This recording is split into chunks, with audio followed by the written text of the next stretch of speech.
స్వార్థం, ధనము, గర్వాంధులు, అహంకారం, అపవిత్రత, దూషకులు, తల్లిదండ్రులకు అవిధేయులు, కృతజ్ఞత లేనివారు, అనురాగ రహితులు, నిందలు మోపేవారు, శరీరాన్ని స్వాధీనం చేసుకోలేని వారు, దేవుని కంటే సుఖానుభవం ప్రేమించుట, పైకి భక్తి గలవారై ఉండి దేవుని శక్తిని ఆశ్రయించని వారు, ఆచార భక్తి, లోకమును సంఘంలోనికి తీసుకుని రావడం, సత్యాన్ని విసర్జించడం, మొదటి వారు కడపటి వారవడం, అణుబాంబులు, అణుయుద్ధాలు, అణుశక్తి, జ్ఞానం అధికమవడం, రాడార్, టీవీ, శాటిలైట్, యుద్ధ సామాగ్రి పెంచుకోవడం, పేదవారిని తృణీకరించడం, భక్తిహీనత పెరిగిపోవడం, వారంలో 10 దినాలు తగ్గడం, తిండిపోతుతనం ఎక్కువవడం, పెళ్లిళ్ళు, విడాకులు, కట్టడాలు, ఇండ్లు ఎక్కువవడం, హింసలు చెలరేగడం, వివాహ ధర్మాన్ని పాటించకపోవడం, విశ్వాస భ్రష్టత్వం, వేషధారణ,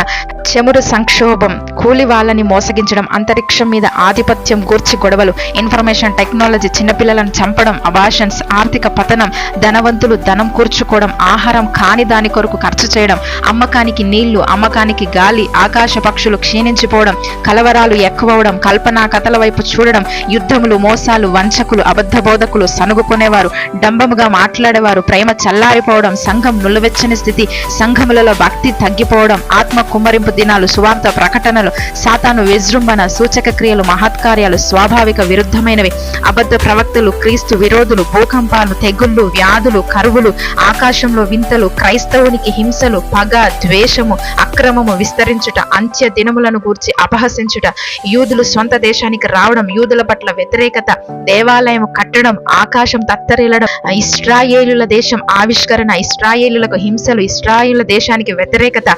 తరిగిపోతున్న పురుషుల సంఖ్య, అపవాది క్రియలు, శరీరమును ప్రేమించుట, యెరూషలేమునకు వ్యతిరేకత, చుట్టూ దేశాలు వ్యతిరేకంగా మారడం, ఇశ్రాయేలు ఏమీ చేయలేని స్థితి, అందరూ టార్గెట్ చేయడం, టర్కీ, ఇరాన్, సుడాన్, రష్యా వ్యతిరేకతలు లేవడం, కూషు పుత్ర దేశాలు రష్యాతో కలవడం, హెబ్రీ భాష పునరుద్ధరణ, ఇశ్రాయేలు సంపన్నత, తూర్పు గుమ్మము గూర్చి మనిషి జీవన ప్రమాణాన్ని పెంచుకోవడం, అంజూరపు చెట్టు చికరించుట, దేవుడంటే భయం లేకపోవడం, నమ్మకమైన సేవకులు, అపనమ్మకస్తులు, 1 world order, 1 currency, 666 chip Mudra, ప్రపంచ ఐక్యత, ప్రపంచ సమైక్య సమితి. ఇదిగో రాజు త్వరగా రాబోతున్నాడు, మేలుకొని సిద్ధపడదాం. ఆమేన్.